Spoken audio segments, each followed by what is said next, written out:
Okay, now what we're going to talk about is advanced intervals. Okay, we have already learned that it's critical to make an accurate assessment on contact distance before a violent confrontation begins. While most people look at how close the knife is in order to assess contact distance, we have learned that there are two other factors that will allow us to make a better assessment of when contact distance is achieved. I got a typo here. I guess I could put on there. Of when contact distance is achieved. The most important factor is how close the threat's lead foot is to us. The second most important factor is how spread apart are the threat's feet. And then the third most important factor is how close is the knife to us. Okay? Now most people who aren't familiar with knife fighting will be focusing on how close that knife is to them. How close is that knife?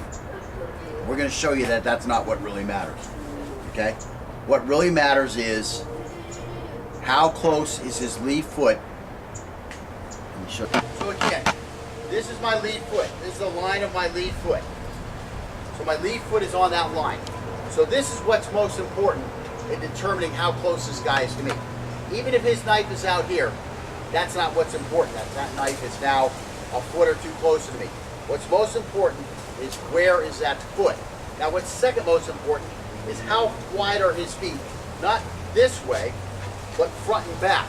So in other words, if he's in a big deep stance like this, he now is not going to be able to move at me quickly. Period. He may be able to take a step and drag, but that step and drag is going to be grossly limited because his feet are already spread. He's not going to be able to get further. Now if he's here like this, well look, that step and drag can come far. Okay? So that's why this is important. You see this guy in a low stance like this guy has problems. He's going to have to take a big step up like this and then come through to attack you. Okay? And while he's doing this big step up here, guess what? That's when your attack begins. That's when your defense begins. You start moving to the side, and this guy is going to be left high and dry because he's taking a movement that did nothing for him. Okay, he's got his knife out here. He takes this movement. Wow. He moved his rear foot 2 feet. The knife only moved about 3 inches forward. So again, if he's in his deep stance like this guy is a sucker waiting to be chopped up. If this guy is like this, nice and low here, now he's in that coiled snake stance, he's going to be a problem. Again, this is not the problem. The knife out here, this is the problem. We'll show you that in just a second. Okay, so in general, when contact is met, we must either be mounting an effective attack or defense, or be trying to maintain imminent contact distance if we don't want to make contact. One of the best ways to defend is to keep moving off the threat's fighting center so that the threat has to reposition himself in order to observe us and orientate himself to us in order for him to perform an attack. Again, this keeps us ahead of the OODA loop. All you have to do is step to the side. If you want to know what I'm talking about, go watch any boxing match, go watch any MMA, and you notice the two guys are circling each other. The reason they're circling is to keep that other guy from being able to walk right in and attack him.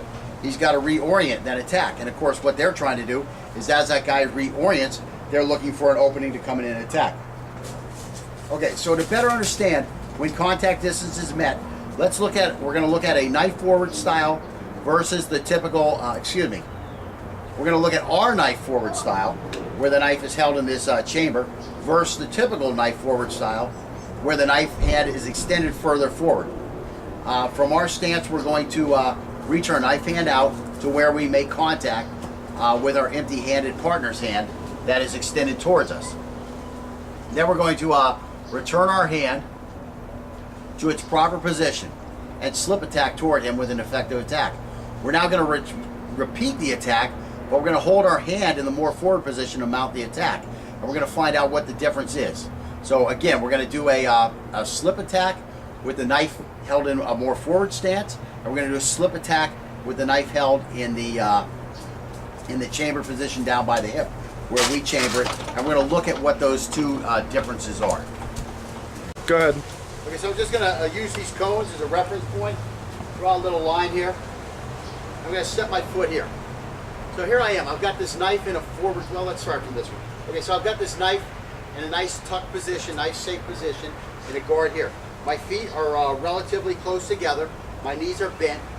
and I'm ready to strike. Just gonna do a slow strike. So I come out here and I strike. Bam, so if I really reach out, I can touch this, okay? Now look at where the knife was. The knife is way back here. I step out with a step and drag, and boom, I can touch this. Okay, if you drag, it gives you that extra little inch I need. Now let's put the knife here like this. Well, the knife is further out, right? I should be able to go further, right? That's a problem. That's what people think. They think because the knife is out, that now I'm more of a threat towards him. Well, guess what? I can still only get to where I got before. Why? Because it's where the lead foot is. Now, if this lead foot changes, then I'm here. Well, guess what? Now I'm going to be all on top of this guy. But it's not because the knife is out further. I'm still just on top of him the same amount. So again, it's where this front foot is what you have to be watching, not the knife, where you see how close or how far you are from this guy. So you want to maintain your distance based on where the foot is, not where the hand is, okay? If a guy holds his hand out like this, and he's measuring himself based on where the knife is, your knife is, he's going to bring himself right into the range where you can slash this hand up. So this is a guy you love, a guy who leaves a knife out here. You take that first slash at it, you hit it or not, he's going to retract it. Well, now guess what? Now as you finish your drag, you're going to be right here to come in on him. You're going to be able to cone in on where his hand is with your free hand, and you're going to chop this guy up. Why? Because he didn't control his intervals right. He thought he was safe because his knife is out and your knife was hidden back. Okay, so these are, again, positioning concepts we're talking about. Okay, so in my narrative, I was talking about the attackee having his hand out. And again, what we're going to do, we're not going to hold his hand out. We're just going to have stand in front of him. And now I know I can, just right straight in front of him. Now I know I can cut him good. Okay. So anyways, this is what I want to ask you. When I'm standing like this, does this threaten you more, or does this threaten you more? That one, right. It looks like this is more threatening. But really, after you've seen the footwork, which one is more threatening? They're equal. They should be equal. This is not more threatening than this. And as a matter of fact, from a counter standpoint, or an attackability standpoint for you, this is the less threatening, okay? Because I have less chance to really do anything from here. And the nice part is if you attack, it's just sitting out here vulnerable, okay? Or I have to retreat it, and again, that's what you want, because now that lets you fill the gap and you put the cut on me, okay? So again, I'm not able to attack you any better here than I am from here. And again, this one I lose a lot of that momentum right there. I don't have a chance really to make a new decision. I can start coming here, and as your hands come towards the knife, I have a chance to do something else. Whereas if it's here, and I'm feeding you the knife, if I'm out here, I'm feeding it right to him. See what I'm saying? Whereas here, now I'm not really feeding him. He doesn't know where I'm going. I'm delaying my tell. Is that what I'm trying to say? It's not the word I'm really looking for, but that's kind of what I'm saying. I'm not telegraphing as much. That's what it is. I'm not telegraphing. If I have the blade out here, well, I'm going to have to telegraph, okay? If I have the blade here, where's it going? Yeah, see, and where did he go immediately? Where did he go? Did he go to a nice safe spot down here? No. It's instinctual for the hands to come up. It's that fetal position, instinctual type thing, and that's what he did because he didn't know where he was. So he went to that thing that has saved mankind from the time, it saved the evolution of mankind, that motion. Saved us from chimps until we became, what are we, Cro-Magnon? I always forget. We're Cro-Magnon now? No, we're Homo erectus, whatever we are. We're Homo sapien. Homo erectus was right before us, right? Yeah, I didn't like that. Anyways, I'm not going to go there. Let me see.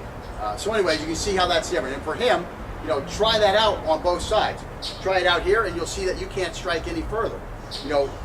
Going this way versus this way. It depends on where the lead foot is and the stance, okay?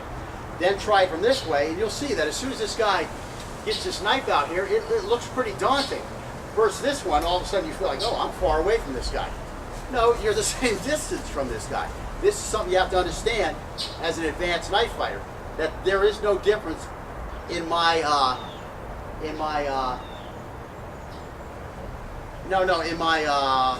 threat, in my danger, in my ability to attack you. This doesn't improve it. It doesn't change it. This doesn't change my ability to bring this knife on you. Okay? My, what do they call it when you have distance? My range. My range of motion is not increased because this knife is out here or this knife is back. My range is still the same, okay? Your range versus me is still the same. This doesn't change it. Now this will make you worry in your mind if you're not a trained knife fighter. This will make you worry. Oh my gosh, look how close that knife is to me. That's not what you should be thinking. You should be thinking, oh my gosh, I have a fish. I'm gonna chop up his hand. This guy doesn't know what he's doing. That's what you should be thinking. As soon as he puts his knife out there, all effort's on this knife, spinning the center line so that he can't mount a counterattack to you and just chop this hand up. That's what this guy is saying. Kill me. Kill me. At least maim me. Please. That's what he's saying to you, okay? That's what you have to understand. This guy right here, this is the guy that you have to be like, oh shit, I'm in for a fight. This guy knows what he's doing. He's hiding that knife. He's fooling me. He's trying to fool me on the interval. He may not know that he's trying to fool you on the interval, but he is trying to lure me in with this attack right here, okay?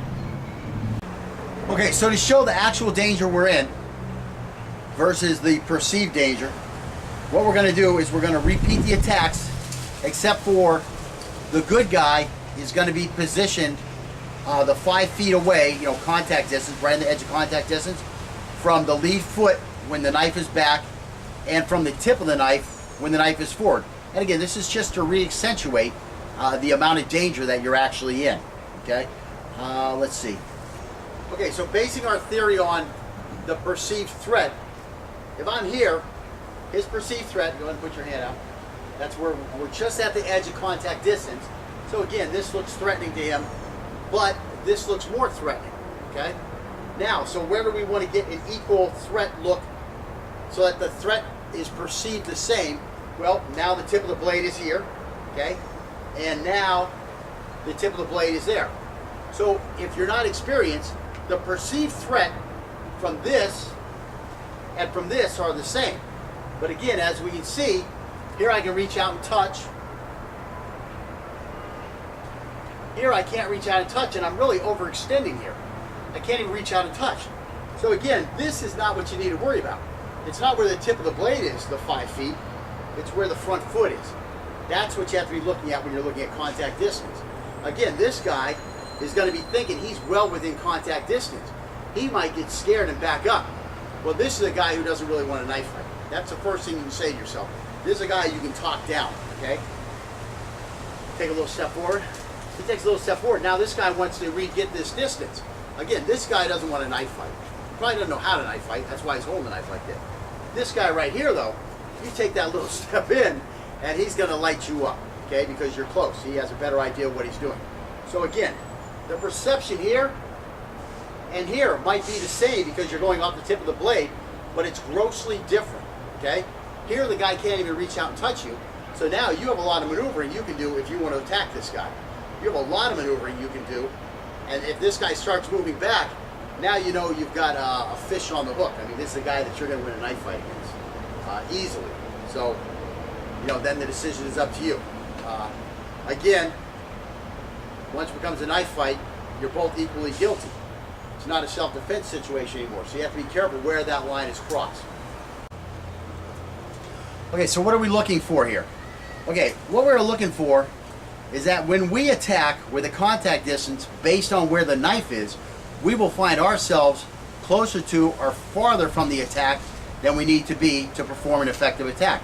Specifically, when we begin an attack or defense based on contact position from the knife, when the hand is held forward, we will be judging contact distance shorter than it actually is. So in other words, we think we're going from the knife, so we think contact distance is 5 feet, but again, if that knife is held out 2 feet in front of the other guy, you're actually 7 feet away from this guy. And you know, now as you come in with your attack, you're going to wind up being stuck exactly where the threat wants you to be for his defense and counterattacks, unless of course you're able to immediately defang him during your initial attack, which is advantageous to you in that situation. But again, did you do that? Maybe you went for a full attack because you saw his knife here and you felt you were inside of contact distance.